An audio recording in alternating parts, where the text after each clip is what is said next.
Muito bem, queridos. Nós então já lemos partes da história, da narrativa, na qual Deus traz sobre a terra o dilúvio. E vimos que Deus, no meio dessa história, ele lembra-se de Noé e lembra-se da sua aliança, conforme ele mesmo faz com o seu servo. Na história do dilúvio, nós temos a sequência, a clara continuidade da história do livro de Gênesis, naquele quádruplo tema, que é a história da Escritura, da Bíblia como um todo. Criação, queda, redenção e, finalmente, a consumação. Em domingos passados, nós estudamos, então, a respeito dessa grande história da Bíblia. E nos primeiros capítulos, nós vemos como Deus mostra o seu caráter, mostra de si mesmo na criação, ao não só fazer todas as coisas no seu lugar de maneira perfeita, mas ao criar também o homem que deve espelhar a sua imagem, tendo feito o homem criado à imagem e à semelhança de Deus. Vimos que Deus colocou na sua criação um padrão, e esse padrão de Deus é o padrão da perfeição, no qual ele, tendo feito todas as coisas, olhou para aquilo que fez e ele mesmo conclui e narra na sua palavra que era bom. Assim Deus faz a sua criação, e ele então estabelece para nós, aqueles que foram criados à sua imagem, conforme a sua semelhança, inclusive um padrão de bondade naquilo que devemos fazer, nas coisas que devemos desenvolver, no cuidar e no guardar do jardim, e no expandir o jardim, no fazer com que esse jardim chegasse então até os confins da terra. Estudamos também que o homem rebelou-se, e ao rebelar-se, o homem cai da sua condição inicial, e ao cair da sua condição inicial, ele se torna um opositor à verdade de Deus. Vimos que a queda, quando o homem resolveu rebelar-se contra o Criador, afetou todas as áreas da vida, todas as áreas da existência humana. Nós vivemos num mundo caído, no qual os efeitos do pecado são devastadores. Eu não conseguia me lembrar de outra coisa ontem, enquanto visitávamos aquela instituição que cuida daquelas crianças com paralisia cerebral. Os efeitos devastadores da queda e do pecado no mundo no qual nós vivemos são terríveis. Estudamos os mecanismos da queda, como o inimigo, aquele que primeiro rebelou-se contra Deus, Satanás, expôs diante dos nossos primeiros pais um sistema de atração ao pecado que fez com que eles trocassem a sua fé em Deus por uma outra fé. A fé na verdade pela fé na mentira e todas as consequências disso. Mas junto no mesmo capítulo que nos narra a queda, nós vemos a manifestação e a expressão da graça de Deus. Deus volta-se para o homem, e ao voltar-se para o homem, o chama, o confronta, pergunta a ele no jardim: onde estás? O que é que você fez? Sabendo onde ele estava e o que ele tinha feito. Para que o homem, uma vez confrontado, pudesse ser fruto e alvo da graça de Deus, que também é explicada no capítulo 3 do livro de Gênesis, quando Deus faz uma promessa de que a mulher teria um descendente, e esse descendente da mulher seria usado por Deus para destruir a serpente e a sua própria descendência. Então Deus começa, no mesmo episódio da queda, a revelar a sua redenção. O homem então reage àquilo que Deus faz, reconhece o seu pecado e, a partir daí, nós vemos uma continuidade da obra de Deus, por meio das chamadas duas sementes. A semente da serpente e a semente da mulher. Como Deus vai continuar o seu projeto e o seu plano de redenção por meio das gerações que vão se seguir, nessas duas sementes, uma opondo-se à obra e ao desígnio de Deus, e a outra aprendendo a fazer a vontade de Deus. Na última exposição, então, nós lemos no começo do capítulo 6, que essas duas sementes se encontram. Elas se misturam. O mal se multiplica sobre a face da terra.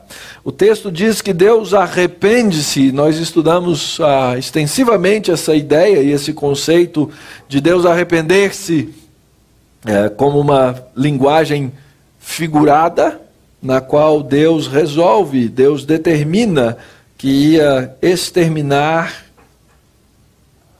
a raça humana da face da terra. Mas nisso, de novo aparece a história da graça.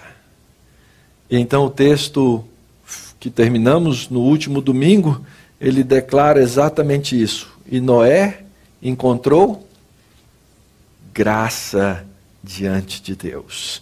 E aqui fica a nossa primeira grande lição. Se não encontrarmos a graça, os homens que passam pela sua história, nesse mundo, nessa terra e nessa vida, e não encontram a graça, eles não têm salvação. Eles não viverão satisfeitos, porque eles não encontrarão o seu propósito nesse mundo. Deus nos criou para glorificar o nome dEle, e nós precisamos aprender a fazer isso durante a nossa existência. Antes de entrar então na história, eu queria orar mais uma vez. Pai bendito, nós te agradecemos pela tua santa palavra.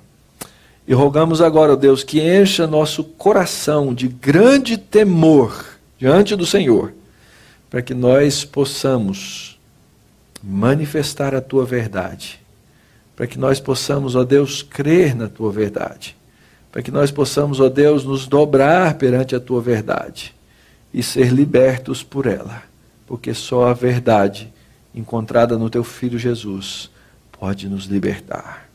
Guarda-nos dessa maneira, que as palavras dos meus lábios e o meditar do meu coração sejam agradáveis na tua presença, Senhor meu, rocha minha, Redentor meu. Amém. Certamente, queridos, estudar uma narrativa e tentar fazer isso que eu vou fazer hoje com vocês, tentar entender a narrativa toda de uma vez só, como vamos fazer hoje pela manhã, é um grande desafio. Nós temos várias tendências ao fazer a nossa leitura da Bíblia, que são tendências que podem nos levar ao erro. a mais comum, a mais normal, por assim dizer, é tentar ler uma história da Bíblia como se ela tivesse sido escrita na nossa geração. Os povos, eles desenvolvem suas línguas, suas maneiras de comunicar, e eles desenvolvem a sua maneira de expressar a sua arte por meio da literatura.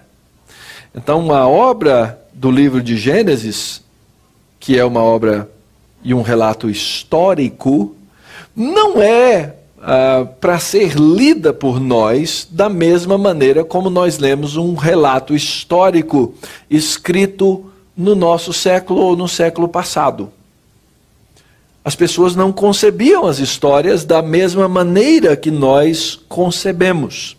Nós temos maneiras variadas de contar histórias, esse é o meu ponto. E nós encontramos na narrativa bíblica algumas coisas interessantes. Então, eu vou tentar no começo agora mostrar para vocês o que é que está por trás da história, que nós chamamos de narrativa, da estrutura da narrativa, para a gente entender a história como um todo. Por exemplo, os capítulos 6, versículo 9, até o final, versos 18 e 19 da história de Noé, eles têm essa estrutura. Se vocês observarem, não é, essa sequência de A, B, C, D, E a volta, não é, as correspondências, você vai perceber que a estrutura da narrativa é uma estrutura que nós chamamos de quiástica. O que é um quiasmo? Um quiasmo vem de uma letra grega, o que seria parecido com o nosso X. Então a história ela forma um X. Se você pegar aqui não é, e traçar as duas partes, você vai ver que a história ela tem uma forma que a gente considera quase que gráfica. E ela tem um alvo, ela tem um objetivo, aquilo que encontra-se exatamente no centro da história. Deus lembrou-se de Noé. A partir do momento em que Deus lembra-se de Noé, a história começa a caminhar para uma solução. Então, quando você vai escrever uma história ou narrar uma história, você precisa colocar o desenvolvimento dessa história de uma maneira que ela atraia os ouvidos, atraia os olhos do leitor, e ele então perceba o que é o centro, qual é o ápice, qual é o momento mais tremendo da história. Quando a gente escreve uma história hoje, a nossa história ela tende a ser linear e atingir um ápice no final. Aqui nas narrativas bíblicas, várias delas têm essa estrutura. Quando chega no meio, você encontra o problema que estava sendo relatado na narrativa como um ponto de tensão ser resolvido por um personagem da história, de maneira que aquela história termine positivamente. É óbvio que o principal personagem daquilo que a gente chama de história de Noé é Deus, e não Noé. Essa é a primeira coisa. Então, se você for ler a história de Noé, pensando em avaliar Noé, pura e simplesmente, você vai ter uma decepção. Porque esse indivíduo que é apresentado no primeiro momento como um homem íntegro, reto e justo, lá no final da história, o que acontece com ele? Ele pisa na bola, ele peca, de maneira feia, nós diríamos. Exatamente por isso o autor bíblico faz questão de nos apontar para quem é o principal ator na narrativa e na história bíblica. Normalmente essa história parece ter essa estrutura. A história começa nos contando do ambiente, nos narra o incidente preliminar, E Deus então decide destruir, é o incidente causador de uma tensão. E aí então, à medida em que você vai lendo, não é? A tensão na história vai aumentando. Noé faz a arca, Deus manda entrar na arca, chovem, os animais entram, as fontes do abismo, as comportas do céu, chove 40 dias. Existe todo um desenho na narrativa, até que o dilúvio se consuma e as águas estão ali por 150 dias. E então Deus lembra-se de Noé. E aí o que começa a acontecer? Sopra um vento, fecham-se as fontes e as comportas dos céus, as águas começam a escoar, Noé manda os animais, o corvo, depois a pomba, aparece a terra seca, até que Deus manda Noé e a sua família e os animais saírem da arca, e no final Noé edifica um altar ao Senhor. E aí as célebres palavras: nunca mais vou destruir a terra com um dilúvio. E Deus então estabelece a sua aliança, ou confirma a sua aliança, faz uma promessa, coloca um sinal daquilo que haveria de ser. Essa narrativa ela é ainda mais complexa do que nós podemos imaginar. Na verdade, os pontos de ligação entre o começo e o fim da narrativa são muito precisos. Você vai conseguir, se observar essa sequência que está sendo aí projetada, que cada história ou cada momento da história, ela tem uma correspondência entre esse centro, quando Deus lembrou-se de Noé e as coisas todas acontecem para chegar numa conclusão. Então isso é o que está na história. Eis a história de Noé. A Escritura diz que Noé era um homem justo e íntegro entre os seus contemporâneos, e que Noé finalmente era um homem que andava com Deus. Ora, o que significa um homem justo e íntegro entre os seus contemporâneos? Será que ele era um cara mais legal, um cara menos ruim, um cara que não pecava de jeito nenhum? E a gente sabe pela nossa teologia bíblica como um todo que isso não é fato, isso não é verdade. Nós sabemos que a justiça e a integridade que encontram-se nesse personagem da história, elas são só possíveis por causa daquele final da narrativa anterior, quando o texto nos diz que Noé encontrou, capítulo 6, versículo 8, Noé achou graça diante do Senhor. Noé é fruto da graça. Essa é a primeira parte que nós temos que entender.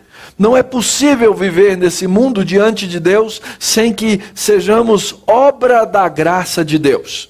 Primeira coisa. Segunda coisa, o texto diz que Noé andava com Deus. E nós já vimos essa ideia dessa metanarrativa bíblica, né? Dessa narrativa que está na Bíblia toda, que é a narrativa de andar com Deus. Onde é que essa ideia aparece a primeira vez? A primeira vez aparece no capítulo 3 de Gênesis, quando Deus vem ao jardim para encontrar-se com o homem, para andar com ele. E naquela ocasião, naquele momento, o homem não aparece. Esconde-se de Deus, foge da intimidade de Deus e afasta-se de Deus. Mas Deus vinha ao jardim para andar com a sua criação, a sua imagem, a sua semelhança. E nós já vimos anteriormente que esse é o projeto de Deus que nós podemos chamar de vida cristã, vida espiritual. O que é vida espiritual? Vida espiritual é andar o meu dia a dia com Deus. Você vai perguntar para muita gente o que é vida espiritual. Não, vida espiritual é ir na igreja de vez em quando, ouvir um sermão,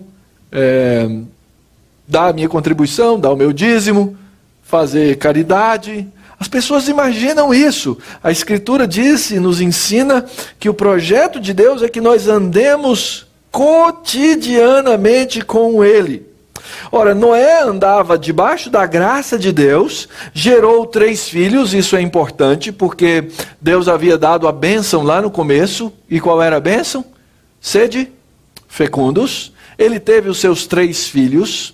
Nós temos que parar de achar que fecundidade é um fenômeno natural, para entender que é algo sobrenatural. Deus é quem é o doador da vida, ainda que a gente tenha todas as explicações biológicas de como acontece isso. Deus dá a vida e Noé gera 3 filhos, Sem, Cam e Jafé. E Noé coloca esses 3 filhos para viver num mundo complicado. Um mundo onde havia corrupção plena. Diz o texto no verso 12 do capítulo 6 que a terra estava corrompida, porque todo ser vivente havia corrompido o seu caminho na terra. Percebe a ligação de caminho e andar? Percebe a ligação, por exemplo, lá com o Salmo 1, que a gente não deve andar no conselho dos ímpios? Pois era o que estava acontecendo aqui. Os homens haviam se tornado uma comunidade de ímpios, naquela mistura indesejável entre a semente da mulher e a semente da serpente. Então o mundo agora vive num estado de corrupção. Noé gera filhos e de repente ele está numa situação em que seus filhos vivem no meio dessa geração corrompida, dessa geração corrupta. É então que o texto narra que Deus resolve. Verso 13, então disse Deus a Noé: Noé, eu resolvi dar cabo de toda a carne, porque a terra está cheia da violência dos homens. Eis que farei perecer, que os farei perecer juntamente com a terra. Deus então resolve exterminar essa maldade, exterminando o homem. Porém, e essa expressãozinha é muito preciosa, irmãos. Verso 18, o texto diz: contigo, porém, estabelecerei a minha aliança. Contigo, porém, estabelecerei a minha aliança. Essa aliança de Deus, ela vai se desenvolver. Está aí no verso como ela vai acontecer. Entrarás na arca, tu e teus filhos, tua mulher e as mulheres de teus filhos, e de tudo que vive, de toda a carne, 2 de cada espécie, macho e fêmea, farás entrar na arca para os conservares vivos contigo. Essa é a primeira vez, irmãos, que a palavra aliança aparece na Bíblia. Primeiríssima vez. Palavra inédita na narrativa bíblica. Vai aparecer no Antigo Testamento quase 300 vezes, em diferentes circunstâncias e situações. Quando uma palavra aparece a primeira vez na Bíblia, eu tenho que fazer a pergunta: o que ela significa, para entender como trabalhar com ela e entender todas as suas implicações. O que é uma aliança?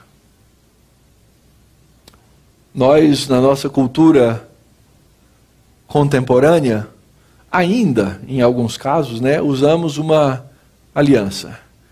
Aqueles que são casados, aqueles que são noivos, para falar de um compromisso ou para falar de um pacto que foi feito, por enquanto, a gente ainda pode até dizer, a maioria, entre um homem e uma mulher. Entre um homem e uma mulher. A pergunta é: o que é uma aliança de Deus? Ou o que é uma aliança com Deus? Primeira coisa, nós sabemos pelo contexto da Bíblia como um todo, que essa é uma aliança que nós chamamos de monergística. Não é palavrão, não se preocupem. Significa uma aliança que vem de um lado para o outro. Eu sou casado e para eu me casar com Dona Denise, eu e ela precisamos fazer um acordo sobre como seriam as coisas. Deus não precisa fazer acordo nesse sentido. Eu precisei convencê-la a casar comigo. Não foi fácil. Não foi fácil, certo? Mas eu consegui. Deus não precisa convencer ninguém. Ele estabelece os termos, ele diz como as coisas serão, ele fala como as coisas vão funcionar, e diz: vocês são minha criatura, feitos à minha imagem, conforme a minha semelhança, e vocês vão viver bem se fizerem assim. Então essa aliança monergística, ela envolve dois lados. Um lado estabelece os termos para o bem, por amor, para que essa outra parte da aliança possa viver bem e cumprir o seu papel. É assim que Deus trabalha com o ser humano. Ele não perguntou lá no começo se o ser humano queria viver em aliança. Aliás, nós fazemos isso com os nossos filhos, não fazemos? Um filho pode chegar um dia e dizer para o pai assim, eu não pedi para... Já ouviram essa expressão? Já, né? Aquela revolta adolescente, a gente fala assim, mas eu não pedi para nascer. O seu nasceu? Você não tem direito a falar nesse processo. Aliás, os filhos têm uma certa mágoa com os pais. Por exemplo, pelo nome que a gente dá para eles. Tem filhos que reclamam de serem chamados de Avner. Imagina, um nome bonito desse, não é? Mas ele não teve opinião no nome que ele ia receber. Ele pode até ir lá no juiz e tentar mudar de nome, mas ele recebeu esse nome de maneira monergística, num certo sentido, do pai e da mãe. Uma aliança, ela envolve o estabelecimento de um laço. No caso da aliança divina, é um laço de amor. Deus fez esse laço de amor com os nossos primeiros pais se revoltaram contra Deus, quebraram a aliança, e Deus graciosamente retrabalha o ser humano para que ele possa receber e viver dessa aliança. Então a aliança prevê os benefícios que Deus quer nos dar e desenvolver, e uma aliança é sempre fruto da graça. Então no capítulo 6, ainda verso 22, assim fez Noé, consoante a tudo que Deus lhe ordenara. Uma aliança, ela tem lei. Não existe aliança sem lei. Toda aliança tem lei, inclusive a aliança do casamento. Vocês concordam como é que vão viver. Um casal tem que concordar antes. Eu costumo dizer, olha, o combinado não sai caro. Acertem as coisas, combinem, orientem as coisas para que vocês possam viver bem. Existem aquelas chamadas leis do amor. Eu e Denise somos casados há 25 anos. E se a gente fosse escrever todas as leis do nosso casamento, eu posso usar aquela hipérbole de João, não é? Não caberia, né, em todos os livros. Todas as coisas que ela manda eu fazer, não é? São chamadas leis do amor. Ok? É assim que funciona. Elas, na verdade, não estão escritas. Eu costumo dar o exemplo de que ela nunca determinou o horário que eu tenho que chegar em casa. Mas ai de mim se eu chegar na hora errada. Não é assim? Nós sabemos. São as leis do amor, são as coisas que nós entendemos ao longo da vida e da história que mantêm o nosso compromisso de amar um ao outro. Ora, Deus estabelece para nós as maneiras como nós vamos mostrar que nós o amamos, apreciando, gostando, abraçando a lei dele. A lei para o cristão, ela é motivo de amor, porque ele me deu essa lei para que eu viva bem. Fruto do quê? Da graça. Sempre que a minha obediência à lei de Deus não for fruto da graça, ela torna-se o quê? Legalismo. E o legalismo, ele é consumidor, ele é cheio de morte. Então nós conhecemos o personagem que dá nome à história, mas na verdade o que acontece é que na história o personagem é Deus, e ele estabelece uma aliança que eu costumo dizer é uma aliança de continuidade. Eu não vou entrar nos detalhes, mas esse texto pode ser facilmente traduzido aqui no verso 18, contigo, porém, continuarei a minha aliança. A palavra que está aí na língua original, em outros lugares, no próprio livro de Gênesis, é traduzida como continuar. Então, se você entende que já havia uma aliança, e que essa aliança agora, ela é mais uma vez trabalhada, ela é uma aliança não nova, feita com Noé, mas uma aliança de continuidade com esse que é aquele que Deus escolheu para recomeçar a história da raça humana. Então vamos ver como é que funciona a história per si, a tensão da história.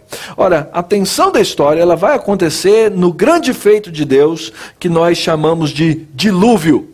O dilúvio, existem estudiosos e estudiosos que trabalham tentando detectar como é que ele foi, como é que ele funcionou, que tanto de água tinha, que tanto de água não tinha. Esse não é o nosso propósito no sermão. Depois nas perguntas e respostas eu sei que vocês vão me sacrificar, não é? Mas aqui o nosso propósito é entender que há um processo de salvação. Veja aí, Noé e seus filhos e os animais entram na arca. No ano 600 da vida de Noé, no dia 17 do segundo mês, tem dia, data, horário, romperam-se as fontes do grande abismo e as comportas do céu se abriram e caiu uma chuva que nunca antes tinha caído e nesse mesmo dia eles entraram. Noé, seus filhos, Sem, Cam e Jafé, sua mulher e as mulheres dos seus filhos. E o texto diz assim: e o Senhor Jeová fechou a porta após ele. Esse é um detalhe importante da narrativa. O personagem principal da história é que fecha a porta. Deus diz: constrói a arca. Eu não tenho a menor dúvida de que a construção da arca per se foi cheia de coisa sobrenatural. Construir aquele barco daquele tamanho, os estudiosos dizem 130 metros, outros dizem um pouco mais de comprimento, não é? 17 metros de altura, um caixão imenso de madeira, naquele tempo, naquela época, naquelas condições, certamente foi uma coisa difícil de ser feito.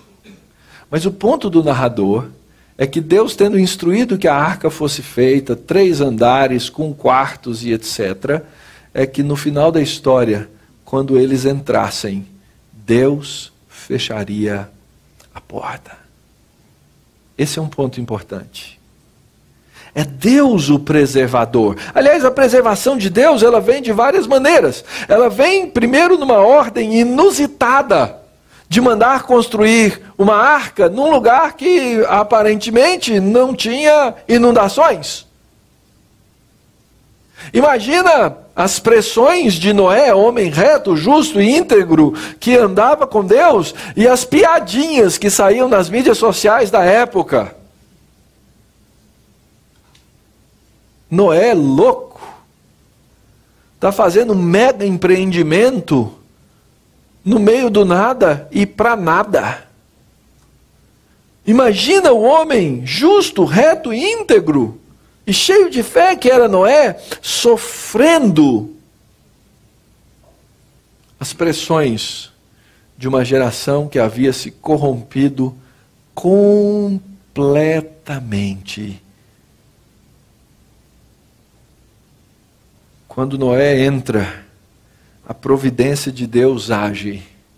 Interessante, às vezes nós queremos ver a providência de Deus, mas nós queremos ver a providência de Deus na nossa desobediência.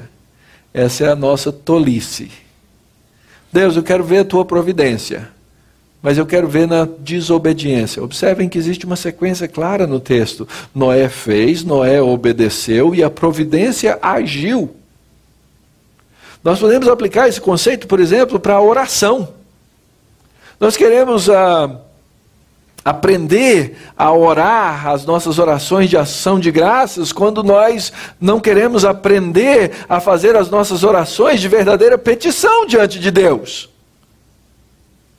Quando nós não queremos andar corriqueiramente todos os dias com Deus e de repente lá no meio de uma hora, de uma necessidade, a gente lembra de Deus e fala com Deus: Deus, é o seguinte, estou sofrendo aqui uma pressãozinha, um probleminha, será que agora não dá para o Senhor lembrar-se de mim? Isso não é plano espiritual, isso não é vida espiritual. Vida espiritual é um caminhar em obediência diante de Deus. Inclusive fazendo coisas que parecem aos olhos dos homens loucas. Como construir uma arca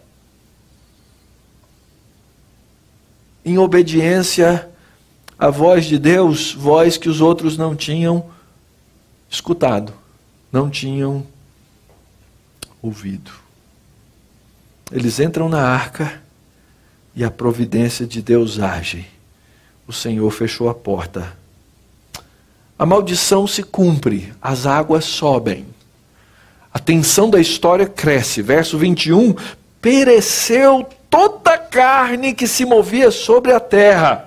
E o texto continua no verso 23, finalzinho do verso 23, e disse: ficou somente Noé e os que com ele estavam na arca. Pensa, quantas coisas poderiam sair dessa situação?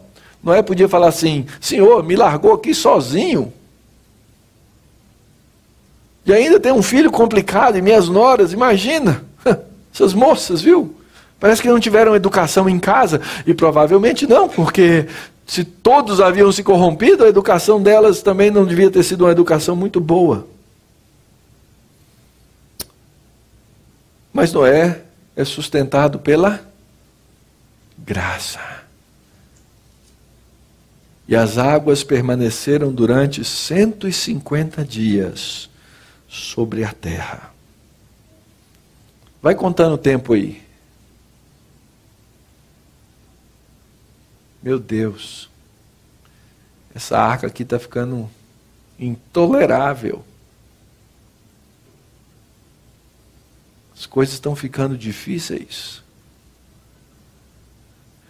Prováveis paciências esgotadas. O texto não fala disso, mas a gente até imagina alguma coisa ou outra. O fato é que nós precisamos aprender que em toda a situação e em toda a adversidade, nós apenas sobreviveremos se formos sustentados pela graça de Deus. Como é que a história se resolve? A resolução da história é o grande feito de Deus. Ele fez o grande dilúvio e ele seca o dilúvio. Esse é o centro da nossa história. Capítulo 8, versículo 1. Lembrou-se Deus de Noé e dos animais domésticos que com ele estavam na arca. E Deus fez soprar um vento sobre a terra. E então as águas baixaram.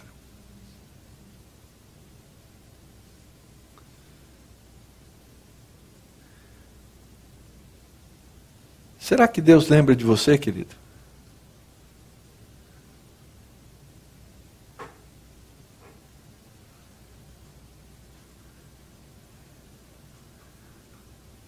Será que Deus lembra de Felipe, de Rafael, da dona Diva?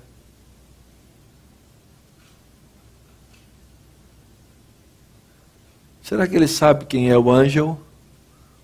O Cláudio? Será que Deus é assim? E é isso que a história nos lembra. Que o nosso Deus é um Deus que olha, que nosso Deus é um Deus que lembra. E que no meio das dificuldades é um Deus que nos acolhe pela graça. Aliás, essa história de Deus lembrar-se, ela vai repetir-se na Escritura várias vezes.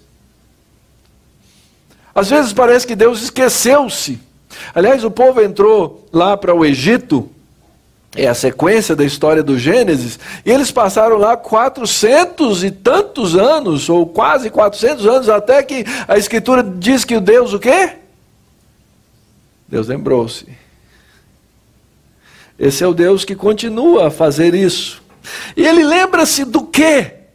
Ora, ele lembra-se do seu pacto, ele lembra-se da sua aliança, ele lembra-se das suas promessas, ele lembra-se do seu próprio povo. Por quê? Porque Deus tem um propósito na sua história, que é exatamente fazer continuar a sua aliança. Porque ele estabeleceu para si um povo que ele cuida, um povo que ele preserva. E a nossa história então continua. Aconteceu então que no primeiro dia do primeiro mês do ano 601, as águas secaram de sobre a terra. Então Noé abriu um buraco lá na cobertura da arca e olhou, e eis que o solo finalmente estava enxuto. Aos 27 dias do segundo mês a terra estava seca. Então disse Deus a Noé: Noé, sai da arca. E contigo tua mulher, teus filhos, as mulheres de teus filhos, os animais que estão contigo de toda a carne, tanto aves como gado, réptil que rasteja sobre a terra, faze sair a todos.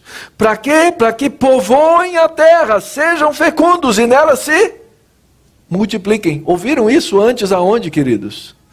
Capítulo 1, versículo 28, para o ser humano, e nos outros versículos, quando Deus ordenou que essas coisas acontecessem com toda a criação. Por isso disse, é uma aliança de continuidade. Deus continua o seu projeto inicial.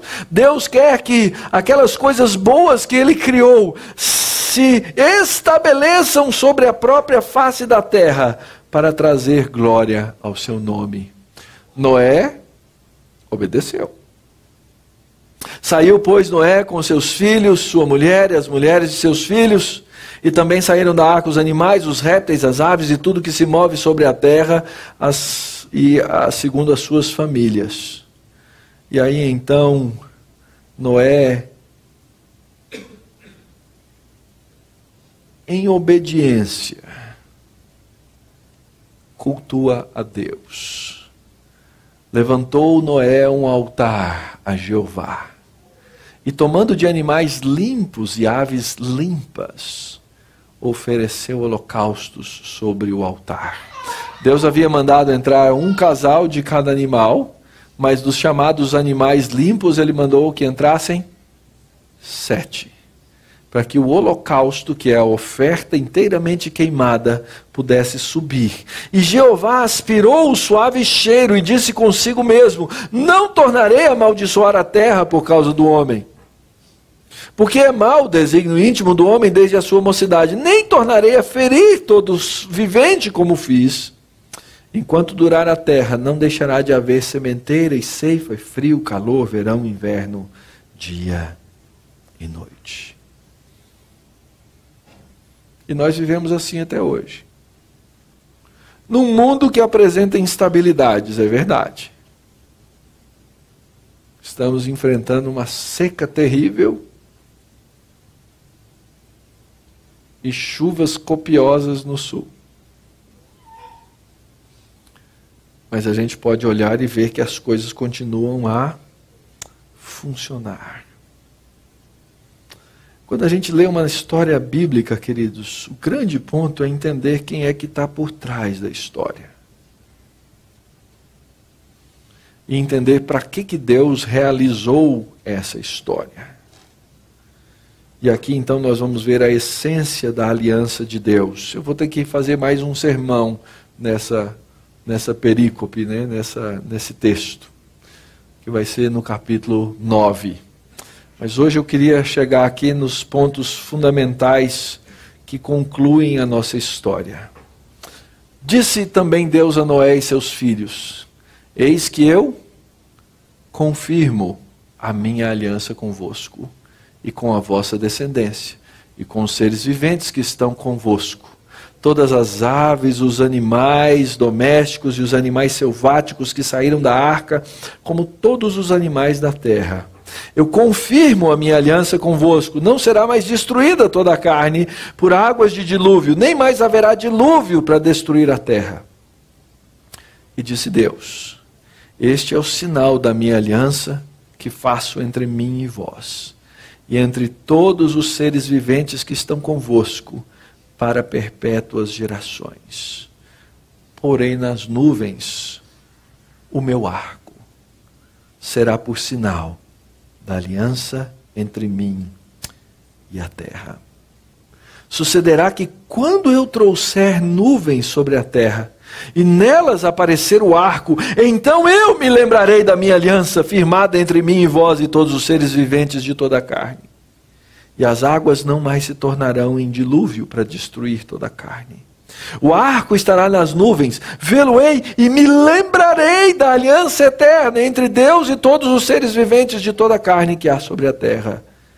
E disse Deus a Noé: este é o sinal da aliança estabelecida entre mim e toda a carne sobre a terra.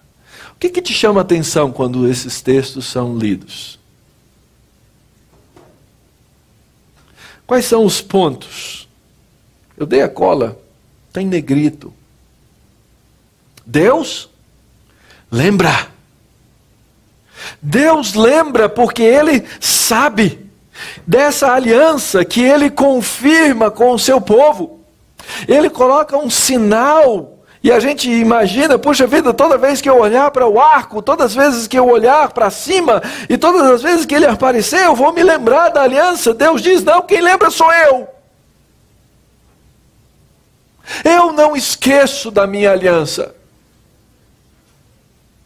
Porque ele sabe que o Mauro esquece.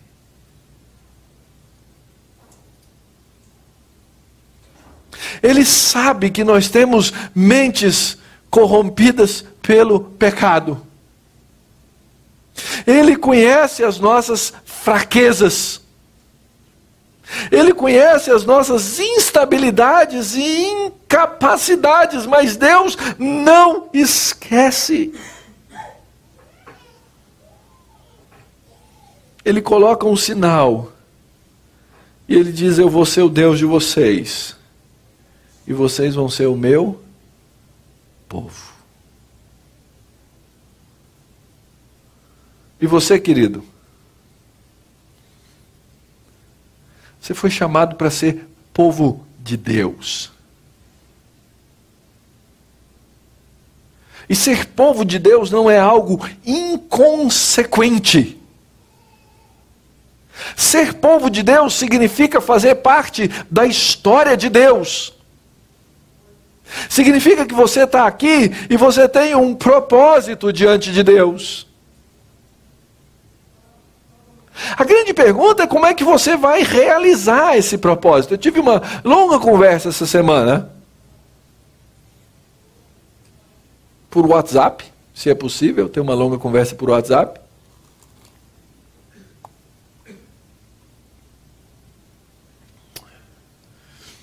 Em que a pessoa, ainda nova, me dizia assim: eu quero amar a Cristo, eu quero viver ao lado de Cristo, eu quero servir ao Senhor, mas eu acho que eu não sou nada, eu não vejo propósito.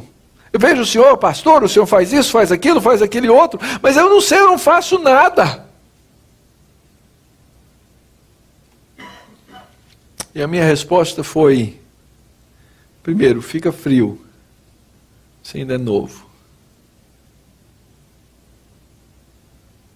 Deus começou a fazer essas coisas com Noé, ele tinha 600 anos. Fica tranquilo. Você tem 20. Eu tenho 50. As minhas lutas são as mesmas suas. Você que é novo e que tem vontade, sede, anseio por Deus, não se iluda. Os mais velhos que estão aqui têm as mesmas lutas que você tem. Provavelmente com os mesmos pecados que você luta.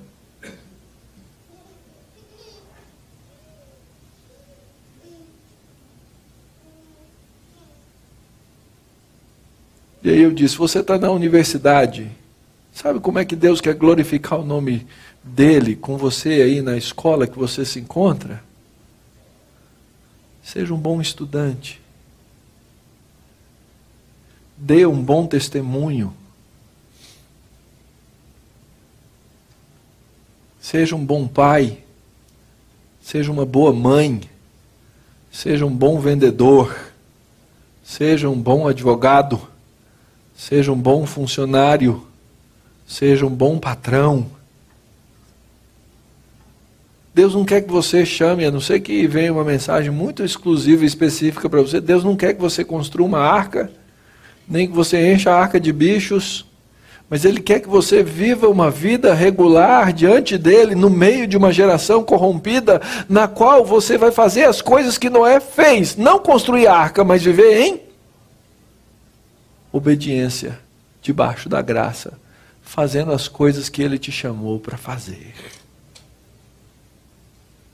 E quando você achar que está sozinho no mundo,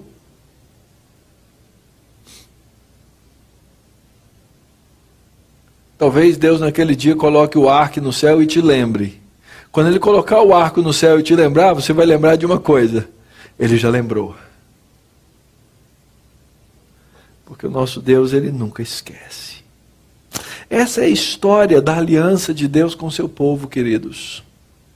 Deus estabeleceu uma aliança com os nossos primeiros pais e disse: eu amo vocês, eu vou ser o Deus e Pai de vocês e vocês vão ser os meus filhos. Nós conhecemos na história bíblica que o homem quebrou essa aliança, usou seu arbítrio, usou sua vontade, não exercitou a fé no Deus amoroso, trocou a fidelidade em Deus pela palavra de Satanás. Deus, na sua bondade, usou de misericórdia, trouxe graça, substituiu a maldição. E Ele até hoje, queridos, mantém a sua graça e misericórdia, apesar da maldade do homem. A história do dilúvio e a preservação de Noé e da criação são a lembrança que devemos ter. O propósito de Deus continua o mesmo. Ele diz: eu vou ser o Deus de vocês, e vocês vão ser o meu povo, e as suas gerações vão me glorificar. Eu olho para a história da redenção, 2000 anos depois da vinda de Cristo, e eu olho para vocês aqui e eu falo assim: não é que Deus estava certo? Não é que a história continua? Não é que Deus salvou pessoas?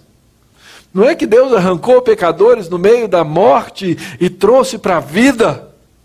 Não é que Ele é bondoso? Não é que aquela história da arca funcionou mesmo e Ele nos preservou? Não é que aquilo apontava e simbolizava a Cristo para que eu pudesse ser salvo? Então, querido, o que é que nós temos que fazer? Alguns textos do Novo Testamento nos lembram essas coisas. Pedro, escrevendo ao seu público, diz: ora, Deus não poupou anjos quando pecaram, antes, precipitando-os no inferno, os entregou ao abismo e às trevas, reservando-os para juízo. Essa é a primeira coisa que nós não podemos nunca esquecer. Deus é um Deus de juízo. Deus é um Deus de juízo. Ele é justo juiz. E o texto continua: e não poupou o mundo antigo, mas preservou a Noé, pregador da justiça, e mais 7 pessoas, quando fez vir o dilúvio sobre o mundo de ímpios. Deus é um Deus que preserva. Se você está aqui hoje, nessa manhã, é porque de alguma maneira Deus te preservou. De alguma maneira Deus te cuidou. De alguma maneira Deus lembrou-se para que você pudesse ser salvo.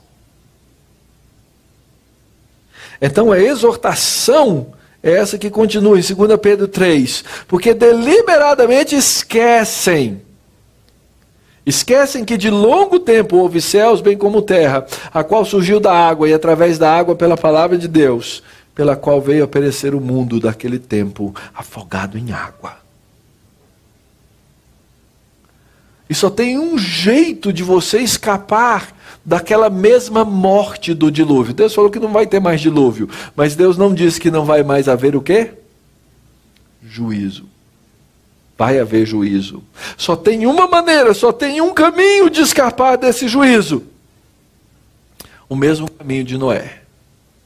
Hebreus capítulo 11. Pela fé, Noé, divinamente instruído acerca dos acontecimentos que ainda não se viam, e sendo temente a Deus, aparelhou uma arca para a salvação de sua casa.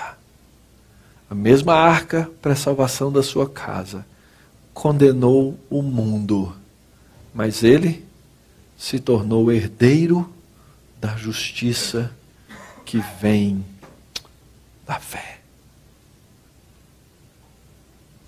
Que negócio fantástico! Que ainda que Deus não repita o dilúvio, Ele continua a nos salvar pelo mesmo instrumento da fé, na pessoa do seu Filho Jesus Cristo. Cristo é a nossa arca. Cristo é o nosso barco. Não foi à toa que nos evangelhos vários episódios aconteceram e são narrados de Jesus no barco, fazendo tudo o que era necessário para manter a vida daqueles que são os seus. Assim é o Evangelho. O que você tem que fazer? Andar com Deus. Quando vier o dilúvio, quando vier a provação, quando vierem os escarnecedores, quando vierem as lutas, você tem um barco. E Deus vai estar fechando a porta e preservando você, preservando a sua vida, porque Ele fez uma aliança. E essa aliança acontece em Cristo. Só em Cristo. E mais ninguém. Para a preservação de muitos.